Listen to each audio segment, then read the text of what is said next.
Dear Venerable Sisters and Brothers, Dhamma friends, today also we are going to take time for the day's Dhamma talk. May everyone settle down and give the consent with 3 times sadhu, sadhu, sadhu. Namo tasse bhagavatu arahato samma sambuddhasse. Namo tasse bhagavatu arahato samma sambuddhasse. Namo tasse bhagavatu arahato samma sambuddhasse. Tasseva kopana pubbhi avidassunyo abhicca chando sarago pahi swasa so pahino hoti uchchinnamula talavattu kata anabhava kata ayating anupada dhammo ti.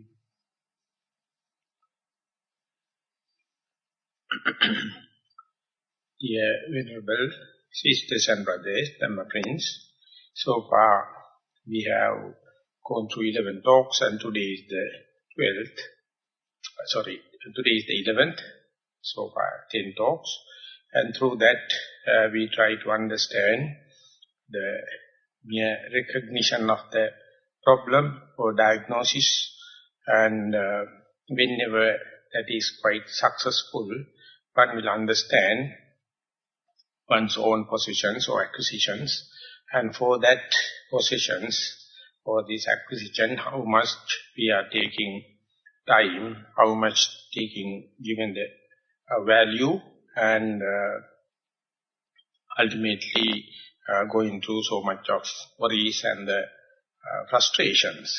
So very understanding one's own upadhi, or your value system, or your acquisition, or your possession, or in the sense we can say what you have earned in this samsaric journey, that very understanding is first and foremost in solving the problem. So whenever you understand, you find our individual upadhi or possessions and acquisition are sharp different from one to other. So therefore we have different opinions and different views and different thoughts, and therefore there are a lot of miscommunication, misunderstandings. But underneath there is a human quality, the humanness. So when and where one is much worried about own specific likings and dislikings, or acquisitions or possessions, so he or she find difficult to communicate with others, find very little parallelism or coincidence with others' ideas, often it conflicts. So when and where someone is understanding one's own dislikings and disliking, there is no problem as far as one can see that against the total picture, in the broad picture. That is what happens whenever the meditation is going on. The mind, from its peripheral, superficial layer, it goes deep and deep and deep into the center. When and where it comes to the center, that you find the pure mind, unconditioned mind, and unlocalized mind, and you can say non-local mind, and that is not belongs to a particular person. It's a human mind. So you will never understand that as far as mind is very superficial, as far as mind is concerned about individual likings and disliking, individual traits, individual habitual tendencies. So therefore very understanding is very difficult, and therefore many religious masters attributed that difference to the Creator, and creatures have no rights, creatures have no potential to understand, even if it is understand, not possible to change it within this life, unless otherwise the consent of the Creator. But the Buddha, giving a very radical kind of a reflection, very radical method to diagnose, he gave the methodology to look at the manifestations of these likings and dislikings and personality traits within oneself, the mirror, a reflection. That very reflection is the mindfulness. When and where someone is trying to employ mindfulness, one has to just let the natural flow to run and then look at the event, the phenomena, the experience simply under the light of mindfulness. When that is happening, that very operation, that very attitude is recognized as trying to see things as they are. And they are also, in order mindfulness to get established, to be steadfast and get a sound basis, you strategically reduce the number of variables as much as possible and let the mindfulness to get established under this conducive condition. That is to say, in our agricultural teaching, it says, under the laboratory conditions, we give the maximum facilities and facilitate it with the maximum light, maximum humidity, maximum amount of fertilizer, temperature, and when it happens, that particular plant grows with the highest yield potential, and later when that is put into the experimental grounds in the research center, it is given kind of a field condition and still enough labor, enough fertilizer, enough water and good temperature. There's a yield cap from the lab to the field experiment. Exactly the way in the sitting meditation, we close our eyes, go to a silent place and reduce as much as possible smells and the tastes, and then reduce the bodily activities into this passive action of in-breath and out-breath, and give the maximum mindfulness, full searchlight to see how it happens. So, whenever someone misunderstands meditation, what they do is, they try to manipulate even the breath, even any kind of thing which is going to put under the light of mindfulness must be in the natural accord. But anything, if you are going to manipulate, if you are going to control, what you are reading, what you observe is not the things as they are. So therefore, beginner, having so much of novelty, lack of experience, they have a great fear and great distance not to do even this experiment, even if it is to, if he or she is to put into practice, having so much of preconceived ideas and premeditated thoughts, so they expect this must happen, this must not happen kind of a attitude. So there is no other way to do away with it other than trial and error. So in the early part of the interviews, this is being discussed and telling, whenever you are observing the mere passive breath or breath happen through the involuntary muscles, must be completely natural and give the most conducive conditions. The upper part of the body must be erect, so the respiratory tract is not hindered, and just let that happen. And you are just observing. So much so that mere observation itself sometimes going to influence the breath, and that some people complain, when and where I am focusing the attention, I can't discriminate whether I am doing forced breathing or it's a natural breathing. That is the manipulation of our mind. It is so crafty. It is so manipulating because that is the only hobby of the mind. Just manipulating, just poking fingers, just doing something. So mere observation, it takes so much of time. Let the breath to be passive or involuntary and observe it.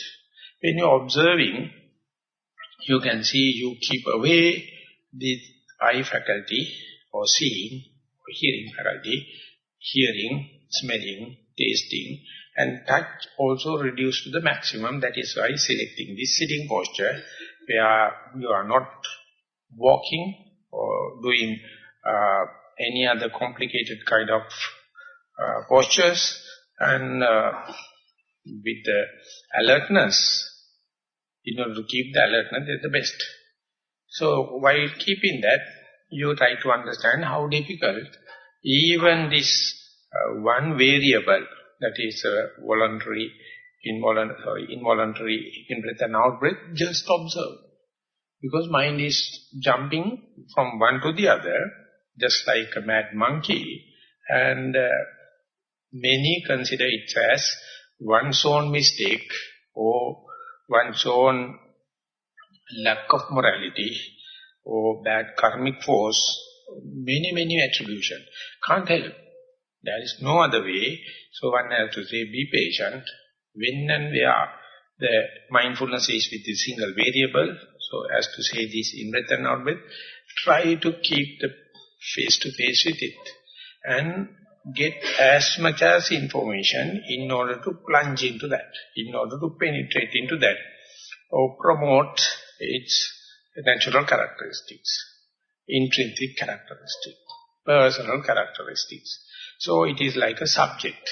When if you are collecting birds or collecting butterflies or plants or stamps or whatever may be, so you have to understand where to place it, what are the individual characteristics, and grouping, all the kind of things. So those who are learned in different disciplines, they can make use this knowledge, disciplining into this in-breath and out-breath. When you are going there, more and more you understand the breath as it is, and valuing them, this very under-the-nose experience is helping the mindfulness to be steadfast, mindfulness to be very efficient, very lucid, very versatile, because that in-breath to out-breath change itself is a distraction for the mindfulness if in its theoretical maximum level.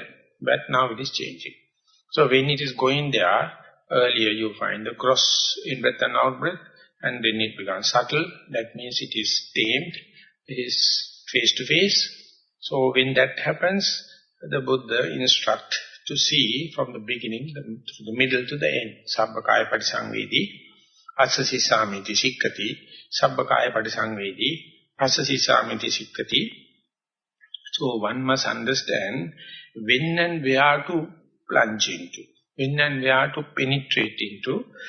So elderly yogis or mature yogis, they know the tactic, how to be first acquainted with the breath and how to keep it face-to-face with. When and where it is under your grip, then you see the beginning, the middle and the end of it. And that all and everything is to calm down the breath. That is to say, Passambayang kaya sankarang asasi samiti sikkati. Passambayang kaya sankarang pasasi samiti sikkati.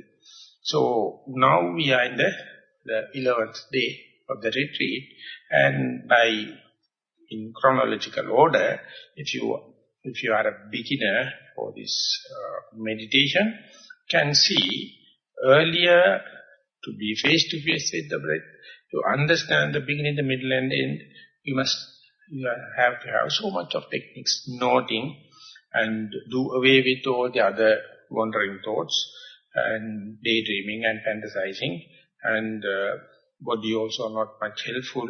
Within very short time it starts to give pains, and due to very limited conditions only, you have to keep the breath face to face, and therefore hardly you get the chance to understand the discrete difference between the in-breath and out-breath.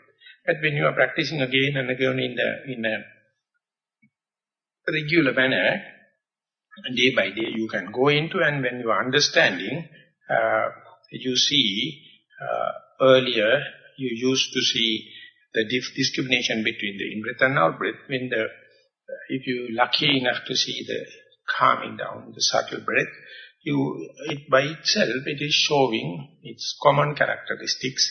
When you are to see common characteristics, you must not worry about the early stages now.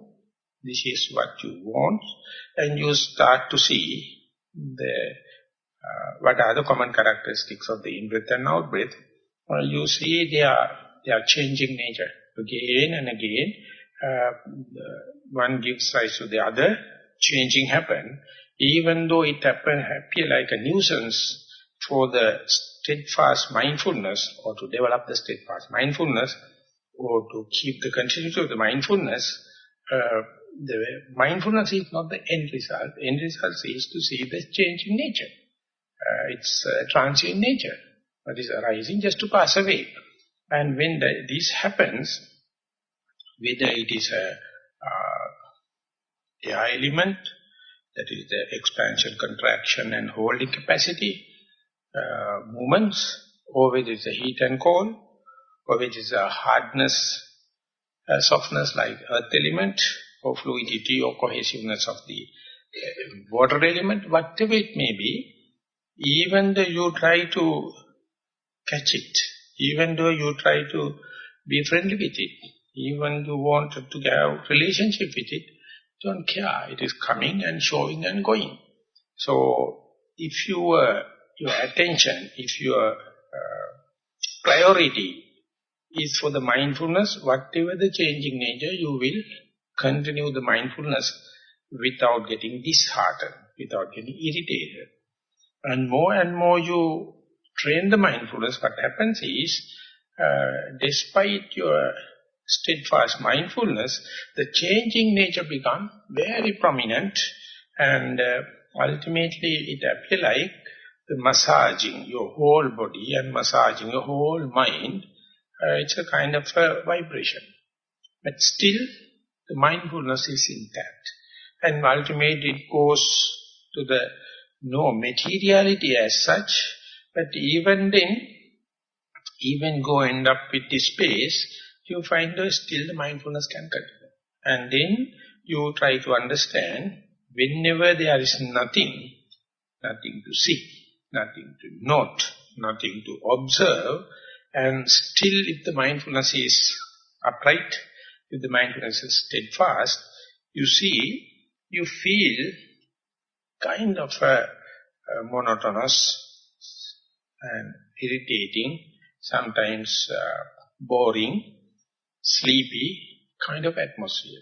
So then you can see mind is, there's a propellence, an urge to see something, or if it is so much so, if there is no real thing to see, mind projects so much of thing out of your library shots, out of your close memory. That is very clear when and where the laboratory condition, where no visual objects, no sounds, no smells, no taste, and if the body also not giving so much of pain or any other kind of thing, then mind projects. And there sometimes it is a pure mind projection. Sometimes the very subtle metabolic activities, usually you don't notice when the mind is very engaged in day-to-day activities, now become very prominent. Sometimes the heartbeat or sometimes pulsations, these kind of things can happen. This all makes some kind of a mystic atmosphere for the beginner. So therefore, first and foremost thing, the beginner going to attribute is that I am not mindful, no more mindful, my concentration is scattered off, and I am supposed to be with the in-breath and out-breath, that is nowhere, and instead so much of unexpected and so to say unwanted things are happening, so vivid, so lucid. Am I defiled, or is the mind polluted, or it is a reality, or is a concept? So there is no other way. That is the way it is going. But if someone to believe this is a result of restrainment, it's a result of my discipline, and now my volitional activities are the least. So if these two criteria are maintained, and one can understand this is the way the evolution takes place, or metamorphosis takes place. Now things are very vivid, it's a full screen game, but volitionally you get committed nothing. And things are so happening fast, you can't keep the memory. But you know the history from the cross thing, how this happened. And as far as you know the continuity of the mindfulness, or how it happened from the gross to subtlety, there's a universality in this trip, in this drama, in this episode after episode. So one has to have so much of faith and character of unentertaining doubts, or the preparedness, then only one will proceed. Hardly this kind of a situation one can get in the walking meditation, because in the walking visual objects are happening, eyes are open, and the wind movements are there, so not only the touch of the leg, but everywhere you feel cold and heat and the movements, and the intention to lift the leg, drop the leg, and on top of that, not the air element, but the earth element is going to happen. The yield gap is there. In the lab, you have the theoretically maximum yield. That means very subtle things you can go in, because other things, other variables are under control. But purposefully now, few variables are let loose. How to maintain the mindfulness while seeing, or eye consciousness is open, and the ear consciousness, and the intentions are there, and changing from left leg to right leg, not the left nostril to right nostril, left leg to right leg, and moving from one place to the other, and wind currents, birds, butterflies, plants, many things are happening. So therefore there is a yield gap, but this is the widening of your mindfulness or diversification. When that happens also, if you manage to maintain the walking meditation, you can see from at the beginning a lot of variables, and ultimately it boils down to a situation where everything happens in an effortless manner. You can see puppet like walking, and you can get aside and look at how it happens. As if there's a video camera, you can see walking, and later you can replay the clip and see what was my performances. So here no time gap, then and there it happens. So it is also kind of a perspective, kind of a reflection to one. Whenever someone is doing something repetitively in a customary way, and ultimately you can let the machine to run it, and still you can maintain kind of a surveillance, maintain kind of a diligence and vigilance. And if you have so much, if you are a kind of a person with so much of executive powers, expecting administration, executive powers, directing the things and kind of thing, and now you feel like dismissed. Everything happened without any executive powers, any changing necessary. Things are happening in the routine way, so therefore if you are a bossy kind of a person, wish to control everything and wish to take everything under control, and you feel slowly that nature is being negated, and you feel you become no one. So this is maybe harder in the walking meditation than in the sitting meditation, but walking meditation is more realistic rather than mystics. Therefore, if someone is having kind of a disturbances in sitting meditation and going very deep and incomprehensible, and for such a person, walking meditation give a natural background, and one can see with your calm eye, the changes happen. Immediately you can come to the nature, back to nature. So therefore these two has to go in hand, but there's a little gap. And from there, from the walking meditation, you try to keep the track with basically the priority, the touch of the soul on the ground. And if you manage to maintain it, there you're supposed to keep palms in a passive way. Don't try to get any signals from your palms. But in the day-to-day activities, you are opening to the soles and the palms. These are the tentacles of a human body, and these are with the ends of neurons, and they are the feelers. So in the day-to-day activities, you try to keep the track with palms and the soles, whatever you touch it. Of course, everywhere in the epidermis, you have the sensitivity. You try to keep it, and there you have the time factor. You have multitasking. You have to associate other people. So there you find hardly maintain the track. But even then, in a routine life, we have a lot of things we are doing by ourselves and happening in the daily, in a routine way. So if you start to develop mindfulness in such a place and keep on practicing, you may find, even though it is difficult, even though there's a gap between walking meditation to the day-to-day activities, you can maintain certain amount of, if you are strategic enough to make use the maximum in order to facilitate the mindfulness. So ultimately, when it is spreading from single task to multiple tasks and going on, and without association and with association, with the time frame and without time frame, when it is happening, you won't believe this mindfulness has so much of a capacity, even though at the beginning it needs the controlling of the variables. Later you can let loose all the variables and see how the mindfulness is performing, and still it has capacity. Still it can go. Still go beyond the human sphere and to the other extrasensory perceptions and mystics and anything. So that is why you have to have a certain amount of, I would say, great amount of faith at the beginning, because it's painfully slow when it's gathering the momentum.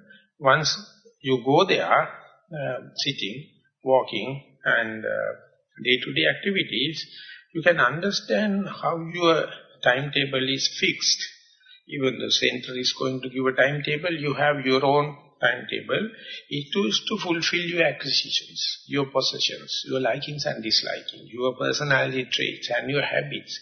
And there you find awkward how to cope up with the day-to-day timetable, the timetable given by your office or your school or your meditation center, because there are some specific needs and necessities that is sometimes social or unsocial, explainable or unexplainable.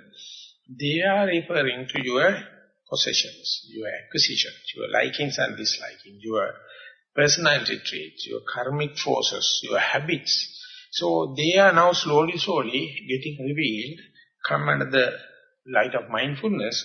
So when they are happening, when they are spreading like this, it's a kind of a making use your passive neurons more and more in the brain. So the brain capacity has to cope up with these new tasks. So it is increasing, nothing new. The capacity, the potential was there, but you never using it.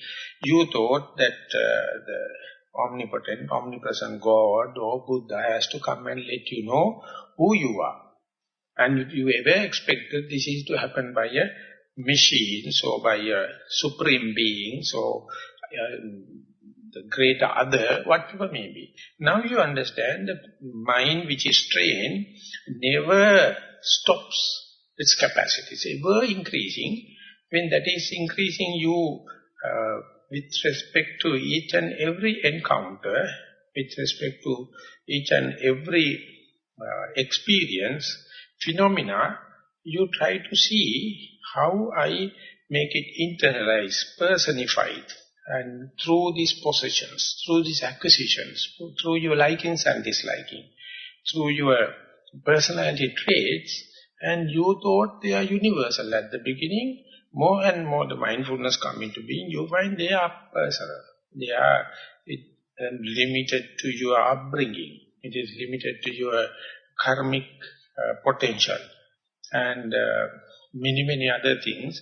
So if you are lucky enough to share this kind of your personal discoveries with yet another meditator, he or she also exploring into the nature without the prejudgmental ideas, without any premeditated value system or yardsticks, even the yardsticks available open to discuss, the momentum, the gathering power is enormous. That is what we call dispensation of the Buddha.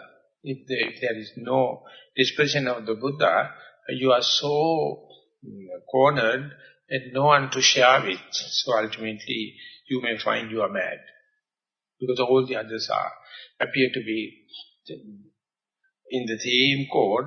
They are everything decided by their acquisition and the possessions and the liking and disliking. So you try to see them under the light of mindfulness, or you try to question them. Is this norm? Or is this the universal? And you disprove day by day. This is also one point, but there are maybe 1,000 and other viewpoints. Therefore, you try to sit on others' shoes and look at oneself from the other's viewpoints. So they are the noble friends and other practitioners are very important. But the thing is, the communication must be straightened. Hardly any communication can be straightened because we have so much privacy. We have so much of liking and disliking. So therefore, if you are not sharing, and you are not in a situation to share, very difficult to have these encounters. But if you are lucky enough, you may find not that you, or not only you do this noble quest, there are a huge amount of people put forth this noble quest, may not be under the banner of Buddhism. So when that happens, you find each and everyone is not spending their whole life to satisfy their sensory perception or sensuous gratification. There are a huge amount of people, they are classic kind of desires, cultured people, and more you go there, you find less and less friction to cope up with this kind of people, and not necessarily to have this, the label of Buddhism or any kind of thing, but their desire and your desire to understand, see things as they are, gather the momentum more and more you come into association with these kind of people.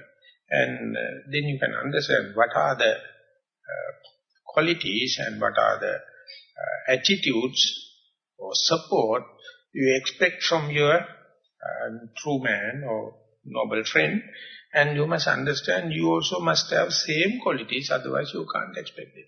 That is the secret in the life. If you have this generous activity, you will meet generous people.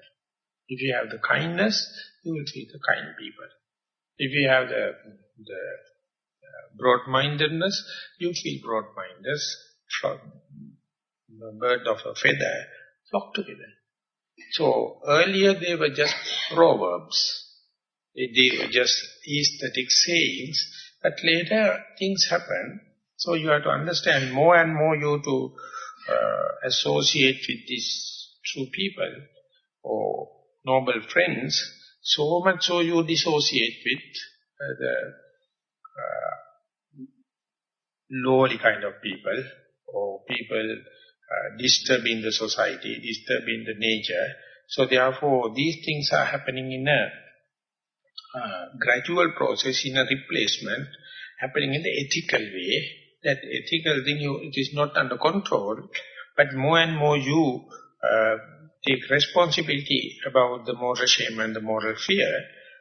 It has to weigh against your likings and dislikes, against your possessions, against your acquisitions. So if you are ready to compromise on your upadi, or your possessions, or your acquisition, with a huge amount of space to develop the social intuition. If you are hard and fast, you have no capacity to understand what the other people, likings and disliking of the other people. So therefore, those who understand one's own acquisition and possession and liking and disliking, and still ready to share it with and understand the others' liking and disliking, the intermediate or mediating mental factors are known as hiri-otappa, moral shame and the moral fear.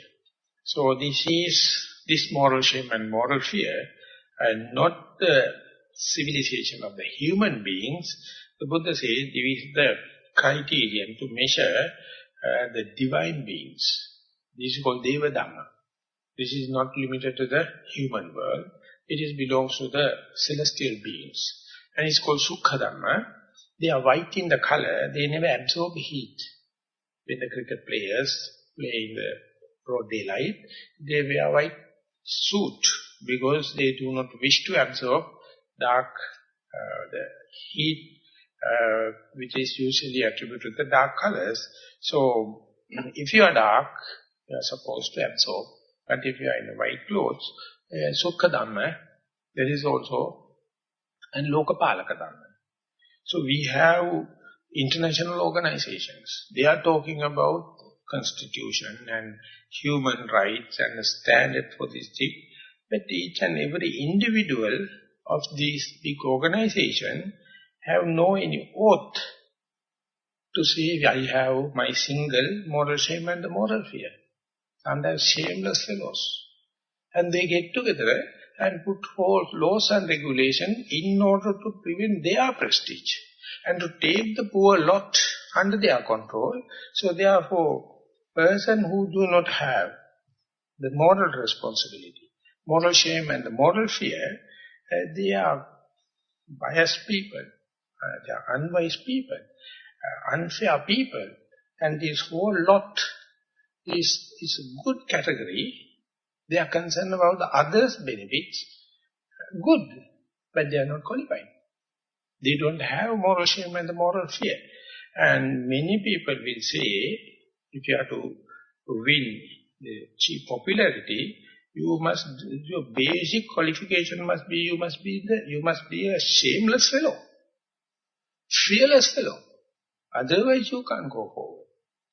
That is so vicious, the political powers are. So if you with the shame and fear, I could say the moral shame and the fear, the best place is to go into a forest. The best place is to go come under a tree and go to a solitude place. Is other people, they are not concerned about the shame and the fear. If you are going to talk this kind of a concept in the so-called developed countries, the younger generation, you will be at lost. They don't know. Simply you can't communicate with them. And in order to have this, your own understanding, your liking and disliking, your possessions and all the kind of thing, if you are ready to sacrifice your this acquisition and the possessions, you can have a sensitivity, social intuitive sensitivity, then you start living. You are communicating with the nature, communicate with the living and non-living beings, and you can listen to others. And when that happens, you have to, if you are to maintain this character, if you are to maintain this, the moral shame and the moral fear, the Buddha says, you must restrain your faculties. You can't let loose faculties. If it is so, you will be unbecoming to your status. So therefore, in order to maintain this moral shame and the moral fear, one has to develop the restrainment of the faculty that we discussed yesterday. And there it is a discipline based on the wisdom. Only you can assure, or first and foremost you can assure is, take care about defilement which not arisen yet. And you have to understand, now I am in a situation and I am vulnerable to any defilements to happen. For the moment I am not fit. But the moment you open your eyes, the eye is taking the upper hand, go and see desirable thing. When and where desirable thing happens, liking happens. And then onward you are already contaminated. You are defiled. And therefore whenever you fail to see desirable thing, or awful thing, bad thing, repulsive thing, the dislike can happen. So that moment now you become vulnerable. And when and where eye is not so smart, then the next one is the ear. Ear is scanning through to show its colors, and it's always searching for something gratifying your senses, your ear. And if it is good thing, definitely the liking happen. If you are failure, and then dislike. So that is how, through the senses, so much of opportunities for the defilements to happen. Now the mindfulness is working like a doorkeeper and take accounts about who is about to come in.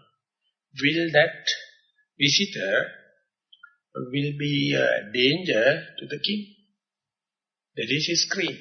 He is asking and questioning anyone going in order to secure the king inside the city. So mindfulness is always safeguard, is called Dwarika. If you are not mindful, at least you do not know now which gate is open. There are 6 gates: the eye, the ear, the nose, the tongue, the body and the mind. So there are 6 gates. So much of transactions are happening. So you can't keep it closed because this is the administrative hub. So things has to come. So screening is very important. And there are 2 kinds of securities you have to take care. One thing is the new threat or the spies creeping through the gate. So one must be very careful screening at the gate. Second thing is there may be already crept people still living inside happily. So there should have a spying system inside the parapet wall to understand why the people are coming in, what is the purpose, what is the utility value of their being inside. So these are the 2 things the mindfulness and the energy aspect is going to do. So that you are more vulnerable when the ear, eye, nose, tongue, body and everything is open. You are more vulnerable when you are at the carnival, when you are at the party, when you are at the sense pleasure. So when and where you go to the forest, Buddha says, those who are chasing behind the sense pleasure and sense gratification, they hate forest. They can't understand why one should go to the forest, because forests indicate backward movements in the civilization. That they have forgotten civilization started in the forest. From then only they went out. Now they take the so-called capital cities as their base and going backward like But if you are concerned about restraining of faculties, you have to understand what you are going to maximize is keep the stream of consciousness as pure as possible, not letting the unreasoned defilements to arise. If it is happening, it must be a kind of accounts keeping, bookkeeping. Then you can understand what are the vulnerabilities of my stream of consciousness, which door is the most vulnerable door, and what kind of a threat it is going to give. That is to say, the abhijja, chanda, saraga, that means kind of a desire, lust, and covetousness. These are the things, if it is so, you are a lustful character.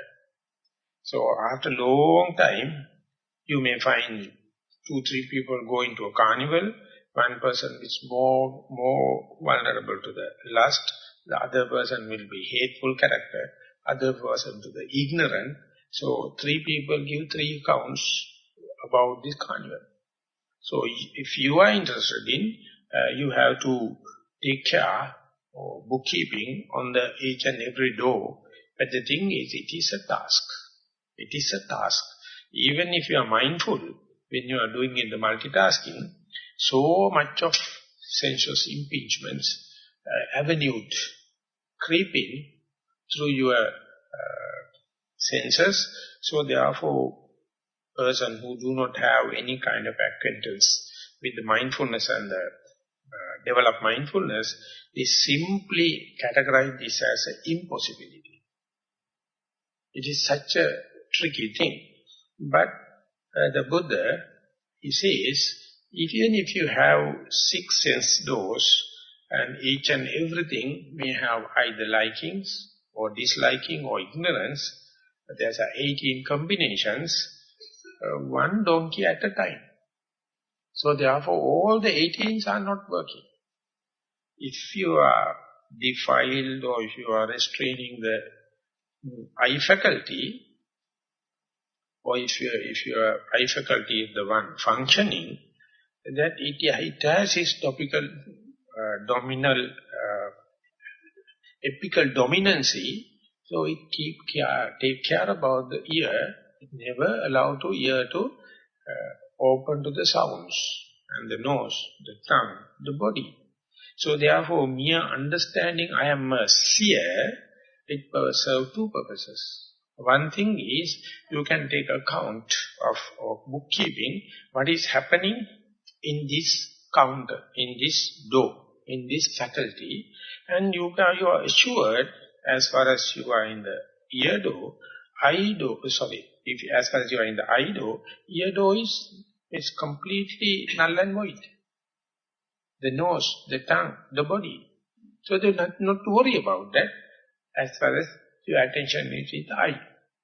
And not only that, you can understand, you can clearly say, these are the transactions happen, these are the inward movements and these are outward movements. So this is under your very nose.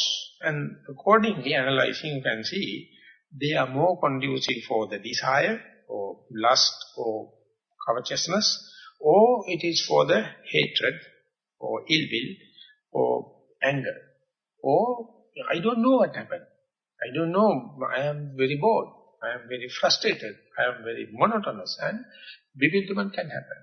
So these information called the sap of the Dhamma, the crux of the meditation, and the most precious thing in the meditation. But all things are nothing but defilements.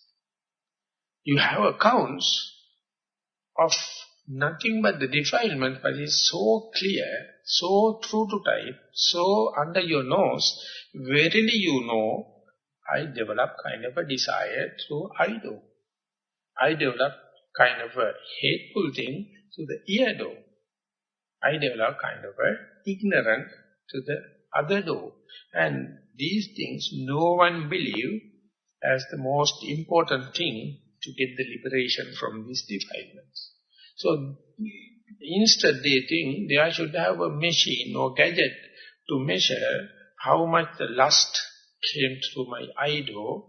So you have to have a television camera and close your eyes and have a clip. And you have to action replay and slow motion and see what the eye is going to do, because your eye is not credible. But the television camera is better. So therefore you are waiting television cameraman to come and say, this is what happens through your idols like that. But the Buddha says this cannot be done in proxy. No agency. So therefore here, now I am. Even if you develop so much of skillfulness to see, each and every time I see only desirable thing. I saw only undesirable. Oh, what I see was bewildered. Even if you are skillful, you can't share it with your most dear and near one. No. This is not. Your dear and dear one has to start right from the mindfulness and come up to that level. Then only he or she can develop their own security, relinquishment. So there you find all the other unwanted things, insignificant thing you can share. Therefore you can say anything shareable is insignificant. Anything that is shareable in the political, social and economical sense, they are insignificant. That is not the what. And you can add if you need. More and more you are concerned about this shareable thing, you are losing the chances to understand this unshareable thing. So therefore not only you are foregoing your well-being, you are foregoing your dear and near ones foregoing well-being also. This is the way the things are happening. So this perspective once corrected, as yesterday we discussed, moral shame and the moral fear and sense restrainment faculties, and then your moral code, monastic code, slowly become very, very important and crucial thing to keep the integrity, to keep the steadfast mindfulness and to develop the meditative career. And when it is happening, the Buddha says that whenever you are not looking the life from this perspective, before you establishing the mindfulness with full of desire, you are not concerned much about your covetousness, you are not much concerned about your desire and the lust. But now you understand, if you are ignorant of that, your future is unassured. So therefore, present moment, if you can keep accounts with this desire-related circumstances, you can understand more and more more your observation, more your accounts keeping increases. It is so much so, these defilements or root for defilements become weaned off. They become dwindled off. There's nothing new you have to do in order to get rid of them. Just mere understanding, that is to say the sunlight is the best disinfectant. If you keep any germ, any dirty thing away from the sunlight, it is brooding poisonous gas. It's brooding a lot of fungus, bacteria, anything. And ultimately is not hygienic. But any such a muck, if you put it under the sunlight, ultimately what happens is, sunlight is working in such a way, it kills all the virulent kind of bacteria and let only the saprophytic bacteria to grow. That means, Vrutopajivi, in Sinhala we have been taught, and ultimately it make a compost. If you are keeping away from the sunlight, it is a source of germs. But if you put under the sunlight, that becomes the most balanced organic fertilizer you can ever have. So exactly the way your defilements, due to your personality or your privacy, whatever may be, if you are going to hide it, and not under the light, taken under the light of mindfulness, you have to understand you are fertilizing it. You are nourishing it, they are growing. So you have to talk with true people, talk with noble friends and share with, don't consider this thing as me. or mind. You have to understand exposure itself is the answer. So therefore you can expose to yourself within the mindfulness, or you can expose another to the fellow being, of course, with not to get the upper hand in the talks or kind of thing, just to at the just to weaken this the defilement. That is what the Western psychology recognizes as the free association, counseling, and that is fairly parallel with the Thero other tradition also. When we monks came across with any kind of a mishap, we go to another monk and tell, Venerable Sir, I have something related to the monastic code, may I reveal my mistakes? So he has to give the consent, yes, this is the time, otherwise he says, this is not the time, if it is, we have to wait. You go and say, this is what has happened. So the Buddha says, avikata isa pasovati. Any person who reveals, then and there the release. Then and there, it is called confession. That is what happened in the Catholic Church also. You go and must speak with the whole inside the Father is there, and Father is appreciating and promoting this kind of a confession. And this confession gives, so it is free of charge. It's completely, the tension will be released, just like earth, putting an earth and release the tension. But we are not trusting each other. We don't trust, we think other person will take the mean advantage of this, what I am telling. And you consider sometimes, why should I listen to others' mistakes? But you have to understand, human are the only person can help the other person. So therefore don't consider this as muck. You have to understand the other person is going to get released. In turn, I also can take him as another pivotal point, so I can go and reveal. So these are the two people we can say the best counseling. And you see now, we are in the rainy season. The monks are taking 3 months rain retreat. At the end of the rain retreat, the very big ceremony, Pavarana, that is today we go and ask all the monks in front of all the senior, junior monks is, Dittenava, Sutenava, Parisankayava, Badantu Mampante, Anukampanga Padaya, Passanto Padiparisana. I have been with you 3 months. If you happen to see any mistake, if you happen to listen any mistake, if you suspect any kind of mistake, please, out of compassion, I offer you to tell me. Please do. So when we are in Panditarama, the sadhu says, what a kind of very subtle culture, kind of a sharing of fellow meditators. It's called Pavarana. Pavarana. You invite others, Dittenava by seeing, Sutenava by listening, Parisankayava, if you have any suspicion, please let me know. So, we meditators, if you have this kind of a trust, the Buddha says, Samagganam taposuko. If the meditators are understanding each other, sympathizing each other, it's a kind of an enlightenment external. It is more than a family friend. It is more than blood relationship. It is Dhamma family. So, when we are living in a monastery like that, we always have to understand my enlightenment is somewhat depending upon the other co-meditators. So, I must cope up with them. I must sympathize them, tally with them. So that the basic thing is moral shame and the moral fear. And if you have to promote it, you have to have the restrainment of faculties and abiding by the same moral code. And there onward you find that everything is momentum. Without internal friction, it is going to happen. So these are external models. But internally, we have mental factors. 50-odd numbers.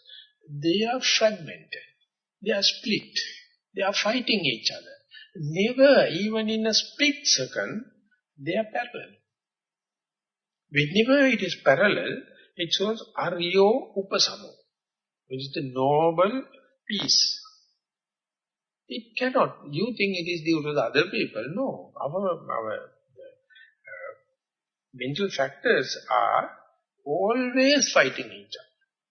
So you try to not to see that. And you see my agony, my frustration, my tension is due to him or due to her. They would have behaved in a gentle way, they would have done in the good way, and they should have that pedantic thing. The world is not running in the proper the way to the rule, to the letter. So ultimately you find so much of attribution. And when and where you go through this moral shame, moral fear, the self-restrainment or restrainment of faculties, and abiding by the moral code, you find this, the Abhijja, Chandaraga, they can't play hell. They are coming under the light of mindfulness, or dirt put under the sun. And there's the deterioration going on. Ultimately the compost will come. Not only this desire, even the hatred, the Buddha says, Vyapada Sampadoso Aghato. Aghato means that you have a kind of a long-lasting, long-going hatred with another person. The person would have not done any bad thing, but kind of a misfit. Whatever you see, whatever he or she is doing is frictional. That person also in return to you, kind of is aghata, it's a baddha vaida it's called. Some people love each other by sight. Some people hate each other exactly that. So this is also the grave manifestation of the hatred, vyapada. Vyapada and vyapada, very close to terms. Vyapada is the hate, vyapada is bodily ailment. So hate is the root cause for bodily ailment. These two terms appear like synonyms. If you love your body, love your mind and meditating, the bodily ailments also will be reduced. If you are not, if you are not tolerance, if you are always hateful, if you are always with tension, if you are always with frustration, not necessarily you have another enemy to kill you. That itself is enough. So therefore, vyapada, vyabhada, two terms of course. Vyapada means hatred. And you end up with vyabhada. Abhada. Abhada is very familiar term in the Sri Lanka, the Sinhala language. So if you are not at peace, if you are not at the Aryan peace, your body reacts. Body is in agony. It is tortured. You are not concerned about the body. You have no time to live with your body. You are concerned with Gamini Ponseka, Mani Ponseka, other people. You are not about with you. But if you are living with your body, take about for a few minutes or a few hours per day to see, to love your body. Because it's a pratilabha, it is a human body. But we don't have time. We are so much a social responsibility. We are so much of economical, political responsibility, so we don't have. So much so they are going to give the hatred, or in the sense at least as a tension or frustration, that's going to happen.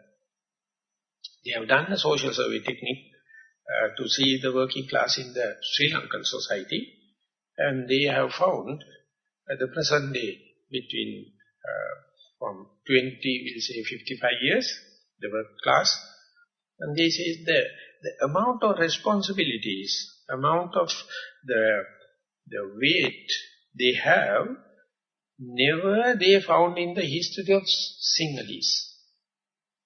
Now each and everyone, if you are the breadwinner of your family, you have to take care about your mother and father, you have to take care about your children, you have to take care about your relatives, and whatever the amount you are earning, not enough. So you have to, early morning you have to go into the work and work till the late night, but even you can't meet the ends. They are always asking a little more. They never concern about your peace of mind. They never concern about your health. So on top of that, if you also like an idiot, going to serve them, don't expect they will make a timetable, please go to a meditation center and sit for 1 hour, your health is important. Never it happens. And therefore, maximum amount of committing suicides. We are in the list number 1. For the few decades ago, still the trend is there. Because when children fallen into sick, your whole savings not enough.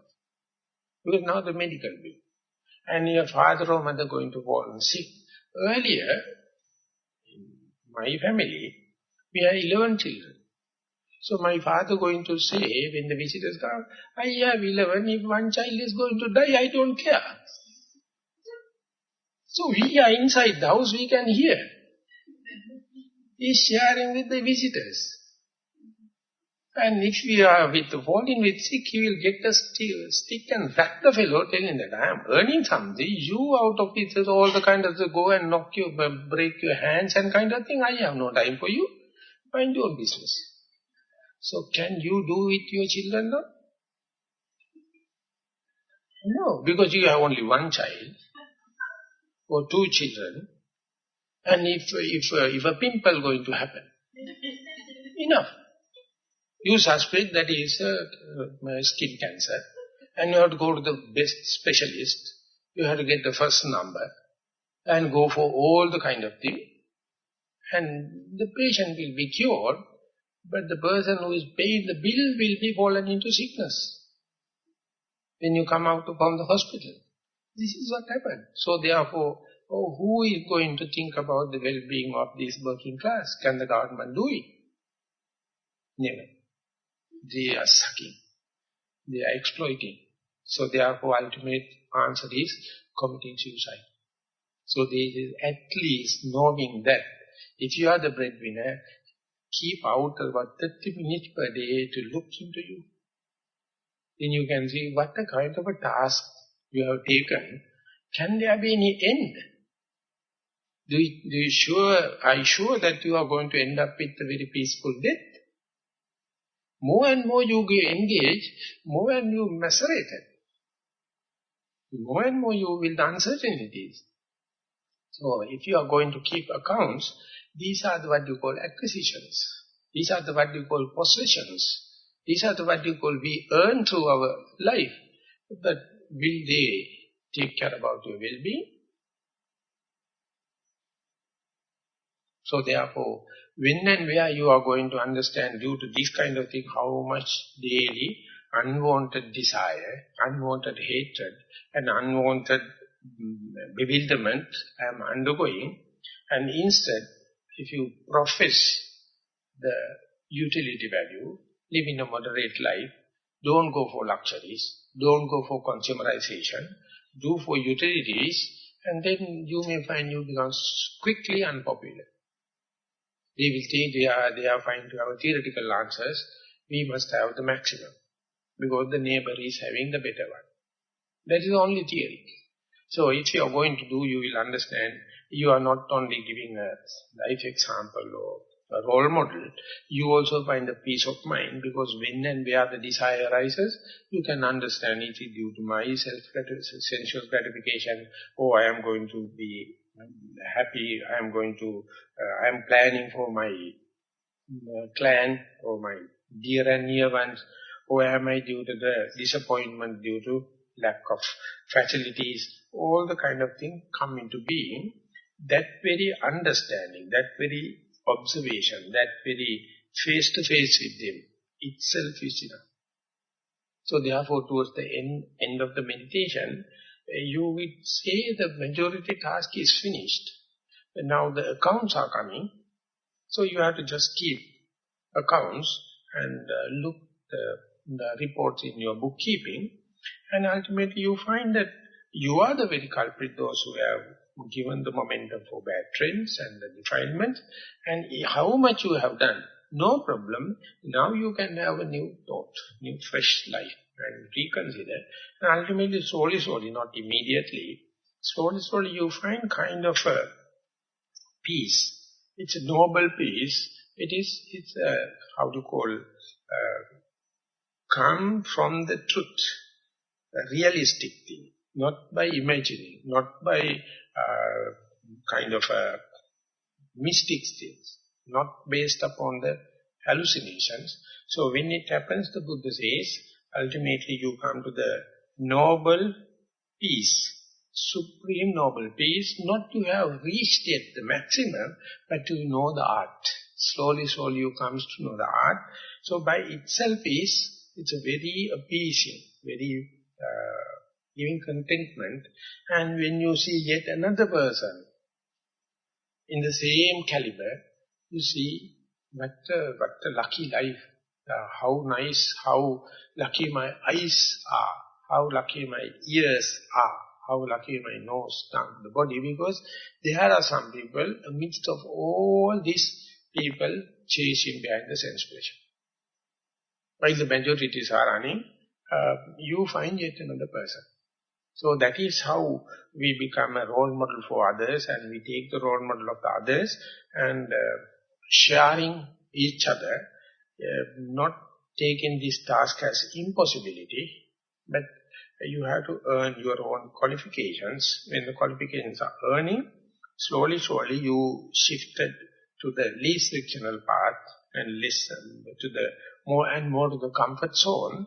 Don't expect that to happen very quickly, because so much of time we have done living the wrong livelihood, wrong bodily activities, wrong verbal activities. Now only you going to put into the correct way, that is to say correct view and the correct thoughts.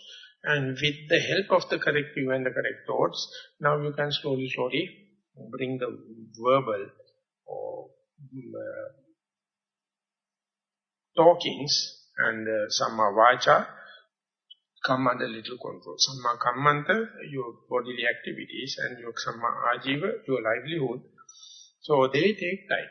So therefore the Buddha says, even if you got the correct perspective, for another person to understand whether you are in the correct path, it takes long time. Only by association you can see, not by any other way. And even for you to understand, it takes time. Till that, your theoretical knowledge will be somewhat helpful, and your deductive knowledge will be helpful, but definitely you are coming more and more to the least frictional path. So therefore, you may understand nowadays you are not deprived of this kind of thing. It is because you are so quickly to reach a decision. Not necessary. Keep on practicing. When you are practicing, it is more and more leading to the supreme noble peace, and that is very appreciated by the Buddha, and it is happening with mere understanding. A person is nothing but for 6 elements. So when and where you are not in a very deep peace, start with the 6 elements.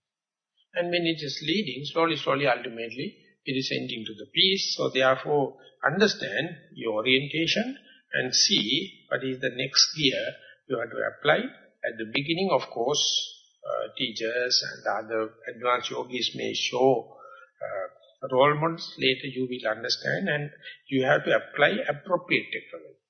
It is not universal theory. By applying appropriate technology, you get release from your teacher, even from the Buddha, even from the Dhamma, even from the Sangha.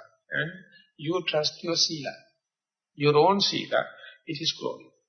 I hope that the today talk is, right from the beginning, will boost up and give catalytic effect for you to continue with the same spiritual path, and you to entertain your own investment. That will be the early sign of the supreme noble peace. Thank you very much for listening.